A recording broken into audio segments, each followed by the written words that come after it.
Hello guys, तो कैसे हैं आप लोग। मेरा नाम है शहबाज अली और आप देख रहे हो जेएल इन्फो, जिस पर मैं आज बात करूंगा 14 फरवरी को रिलीज़ हुए सैनारिका के सेकंड ट्रेलर के बारे में। जी हाँ, ये हम सिंगल लोगों के लिए गर्लफ्रेंड से कम की खुशी नहीं थी। यानी कि हम थैंक्स जैक स्नाइडर साहब कि आपने हम सिंगल लोगों का दिन बना दिया, वरना हम लोगों ने तो एक कमरे में रह के पता नहीं क्या क्या करते रहना था।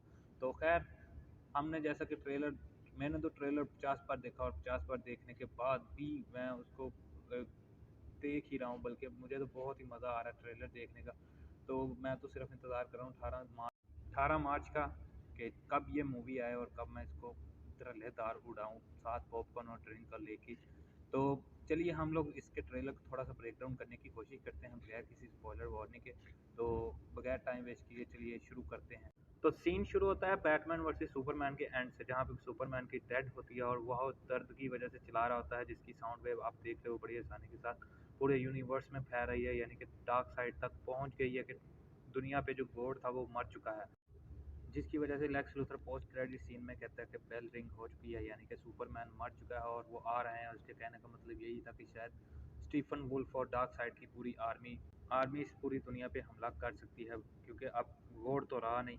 इसी के साथ हम दूसरा सीन देखते हैं अमेज़न से। जी हाँ, लगता है कि स्टीफन वुल्फ ने यहाँ पे बड़ी अच्छी खासी तबाही मचाई है और मदर बॉक्स ले गया है। तो इसमें ये सीन देखा गया है, यहाँ पे बहुत ही ज़बरदस्त फाइट हुई होगी। ये नहीं कि 2017 में जो हुई थी वैसे की तो बिल्कुल नहीं लगती। इसी के साथ हम नेक्स्ट सीन में देखते हैं बैटमैन को नाइटमेयर में। जी हाँ, बैटमैन वर्सेस सुपरमैन में जो इसको ख्वाब आया था उसकी तबीर अब होगी। यानी कि आप इस मूवी में दिखाएंगे कि इसके साथ नेक्स्ट क्या हुआ था, सुपरमैन क्यों इवल बना, क्यों डार्क साइड की पूरी आर्मी यहाँ पे आ गई और क्यों डार्क साइड ने पूरी दुनिया पे हमला बोल दिया। तो ये भी बहुत ज़बरदस्त फाइट होने वाली है। तो ये भी देखेंगे हम लोग किस तरह करेंगे, किस तरह लड़ेंगे। इसी के साथ हम नेक्स्ट सीन में देखते हैं डार्क साइड की आर्मी को। जी हाँ, अपोकलिप्स को। किस तरह से वो पैराडीमन्स इसके सामने झुक रहे हैं और किस तरह से ये पूरे दबदबे के साथ अपनी आर्मी के सामने जा रहा है। इसी के साथ हम अगले सीन में देखते हैं डार्क साइड को। जी हाँ, पूरे डेडली लुक में, जिसे देखने के बाद आपके रोंगटे खड़े हो जाएंगे और आंखों से लगता है नए नए किसी को भून के आया है।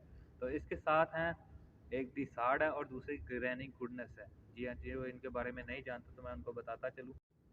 तो इसके जो राइट साइड पे है वो डिसार्ड है, यानी कि इसका जो काम है वो पनिश देना है। यानी कि इसने सुपरमैन को भी इस कदर पनिश दी हुई है कि वो तकलीफ के मारे मरने की कगार पे आ जाता है।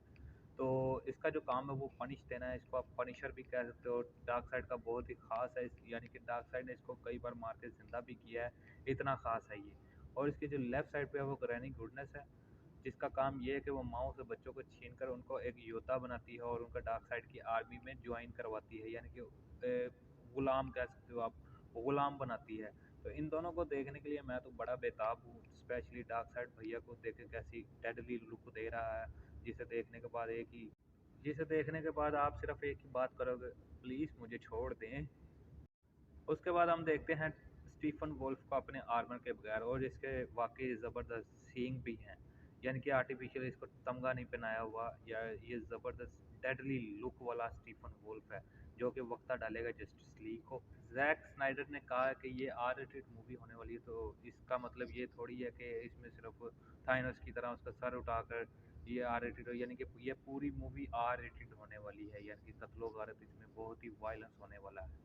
इसके बाद हम देखते हैं बैटमैन को, यानी कि ब्रूस वेन को, जो कि एक्वामान के पास आया होगा। शायद उसको कह रहा होगा कि हमारे साथ टीम ज्वाइन करो, बहुत बड़ा खतरा आने वाला है मादर, यानी कि हमारे साथ टीम ज्वाइन कर लो। उसके बाद हम देखते हैं स्टीफन वोल्फ जब एटलांटिस पे हमला करता है और मदर बॉक्स ले जाने की कोशिश करता है, तब एक्वामैन के साथ उसकी लड़ाई होती है, फाइट होती है। वो सीन इसमें भी हम देखेंगे। इसमें भी बहुत भयानक ही इसके साथ होने वाला है, तो मज़ा तो आएगा। उसके बाद हम देखते हैं साइबोर्ग को अपने पूरे आर्मर के साथ, और ये शायद नाइटमेयर का सीन है जिसके बैकग्राउंड में आप देख रहे हो तो नाइटमेयर में ये लड़ रहे हैं। तो किसके साथ लड़ रहे हैं ये भी देखें। उसके बाद हम देखते हैं स्टीफन वोल्फ को उसके आर्मर के साथ। जी हाँ, इसके आर्मर को देखने के बाद मुझे तो यही फील आ रहा है कि इसके साथ गले कौन मिलता होगा। यानी कि अगर कोई एक्साइटमेंट पे आके इसके साथ गले मिलेगा तो ये तो उसको चीर। उसके बाद हम देखते हैं बैट मोबाइल को, यानी कि बैटमैन को, जो कि पैराडीमन के साथ लड़ रहा है।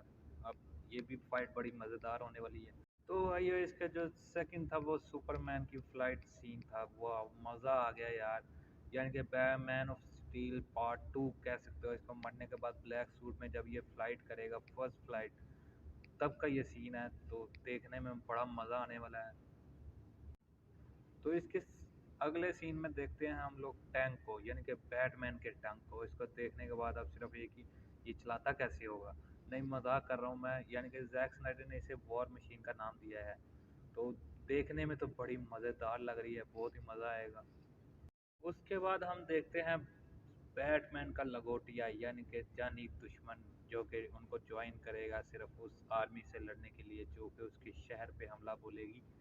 तो जेरेड लीटो का जो जोकर है, जिसे हम लोगों ने देखा था सुसाइड स्क्वाड में।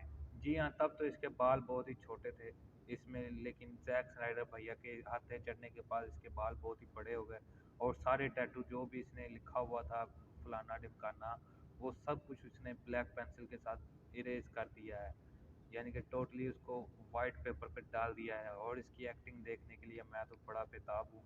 We live in a society, वाकई यार, we really live in a society.